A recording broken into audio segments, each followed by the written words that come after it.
ما را همراه باشین در برنامه صبح زندگی و کسایی که شنونده خوب آریون اف ام هستند.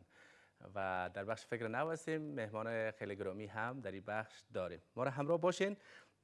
مهمان ما زین الله یوسفی، محصل البته شخص اول کنکور که در تعلیمات اسلامی تانستن 315.55 نمره بگیرن و استاد گرامیشون همچنان با ما هستند، آقای سید عطاالله عابد، استاد دارالحفاظ عالی مرکزی افغانستان.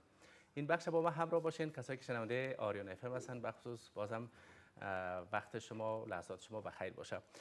آقای یوسفی سلام، صبح بخیر، خوش آمدی به صبح زندگی. بسم الله الرحمن الرحیم. اللهم صل علی محمد و علی آل محمد كما صليت على ابراهیم و علی آل ابراهیم انک حمید مجید. هر کسی شبها خورد دود و چراغ، گیرد از علم و فیض حکمت سراغ. سلام و صبح بخیر بعد شما احمدی صاحب محترم سپاس. و تمام بینندگان که ما را از طریق تلویزیون جهانی آریانا نیوز مشاهده میکنن. سپاس از اینکه دعوت ما را پذیرفتین. بخیر سلامت باشین. سلام بر شما هم خوش آمدین به برنامه ما. تشکر. بسم الله و الصلاة و السلام علی رسول الله. بنده هم نهایت سلام خود را خدمت جناب شما و بیننده های محترم برنامه زیبای شما عرض میرسانم. السلام علیکم و رحمت الله و برکاته. سپاسگزار هستم از اینکه دعوت ما را پذیرفتین. آقای زین الله یوسفی، بازم بر شما مبارک میگیم. بخیر سلامت باشین. با گرفتن 315.55 در رشته فقه و قانون موفق شدین. کار ساده نیست. تلاشایی که کشیدین، تلاشایی که داشتین، زحمتایی که کشیدین.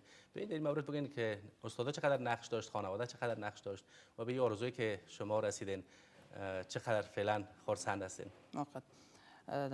از تلاش های ما از دوره ثانوی هنگامی که ما درس ها را شروع کردم، در همان زمان ما تقسیم اوقات برابر کرده بودم، مجبور کرده بودم طبق تقسیم اوقات خود پیش می رفتم و درس ها را روزانه تکرار می کردم، می خواندم. در بالی که مطالعات بیرونی داشتم، درس های خود نه تنها به خاطر امتحان می خواندم، بلکه روزمره درس هایی را که از صنف فرا می گرفتیم همون درس ها را می خواندم. و همچنین خانواده بسیار نقش ویژه را داشتن و اساتید بزرگوار همچنین و خانواده بسیار حمایت بالایی را به ما کردن. بسیار خوب. آقای عابد، چقدر امکانات در دارالحفاظ عالی مرکزی افغانستان وجود داره و چقدر شاگردای ممتاز داشتین در این دوره، خصوصا در کنکور 1403؟ الحمدلله دارالحفاظ عالی مرکزی کابل که دارای بالاتر از 60 استاد دارن و بالاتر از 1000 شاگرد اونجا مصروف تعلیم و تحصیل هستند و همچنان در بخش مدیریت الحمدلله از طرف منیت محترم به تعلیمات اسلامی و ریاست محترم به تعلیمات اسلامی اشخاص بسیار متخصص که برای فن علوم اسلامی و خصوصا قرائت 17 که در تمام کشور ما، در تمام افغانستان یگانه مدرسه ای که مختص به این فن است که قرائت 17 اونجا تدریس میشه، دارالحفاظ عالی مرکزی افغانستان است. اونا موظف ساختین که در اثر سعی و تلاش آمریت های محترم که از طرف معینت تعلیمات اسلامی توظیف شدین در دارالحفاظ، واقعا کارکردهای خوبی از خود نشان دادین که در نتیجهش ما جناب زین الله صاحب یکی از دستاوردها میدانیم و در ضمن از این الحمدلله دههای دیگه که ما در سالهای قبلی هم دارالحفاظ همیشه پیش قدم بوده است که افرادی که از اینجا فارغ میشن و شامل امتحان کانکور میشن توانستین که نمرات خوب بالایی را کسب بکنن که افتخار آفرینی کردین برای دارالحفاظ افغانستان مرکزی افغانستان و برای ملت مسلمان افغانستان. افتخار هستین. آقای یوسفی، چقدر مدت زمان آمادگی گرفته بودین که شما به این نتیجه برسین؟ طبعا هر کسی که میخواد در کنکور نمرات خوبی از آن خود بکنه سالها زحمت میکشن. شما به خاطر کنکور چقدر آمادگی گرفته بودین؟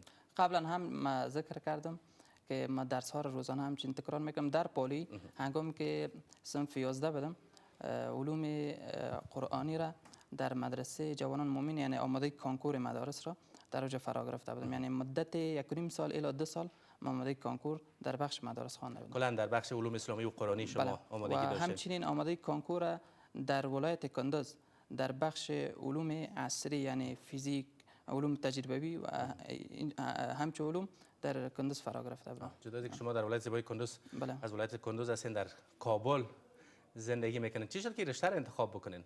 رشته فقه و قانونه. بله. چون الحمدلله هنگامی که من 12 ساله بودم حفظ قرآن عظیم شان را تکمیل کردم و چون شما میفهمین رشته فقه قانون وفق و موافقت با علوم اسلامی داره، از این لحاظ من این پوانزه را انتخاب کردم. در بعض فامیل ها هست مخالف می باشن، پدر، مادر یا برادر کلان یا کسای دیگه است میگن این رشته را انتخاب نکن، رشته خود از اونها دوست دارن انتخاب میکنن. آیا شما رشته دلخواهتون بوده یا خانواده هم با می رشته شما موافق بود؟ نه خیر، برعکس این نظریه فامیل ما الحمدلله یک فامیل علم دوست است، ما را آزاد گذاشتن. اگه هر رشته که شما دوست دارین ما شما را حمایت میکنیم. شما فقط امر رشته را انتخاب بکنین، هر گونه حمایت اقتصادی باشه، معنوی باشه، هر گونه حمایت باشه ما شما را حمایت میکنیم. فقط یگانه کار که شما میکنین امی است که راه علم پیش بگیرین. خیلی سپاسگزار هستم زین الله یوسفی محصل از اینکه دعوت ما را پذیرفتین. ان شاءالله با دستاوردهای جدید بازم شما را در برنامه داشته باشیم. از آقای عابدم سپاسگزار هستم که واقعا زحمت‌های شماست که همچون جوانای ما میدرخشن و محضر خدمت به جامعه میشن. موفق باشید. سپاس از شما هموطنان عزیز که بیننده صبح زندگی هستین. در حال حاضر هم وقفه دوباره برمیگردیم، با ما همراه باشید.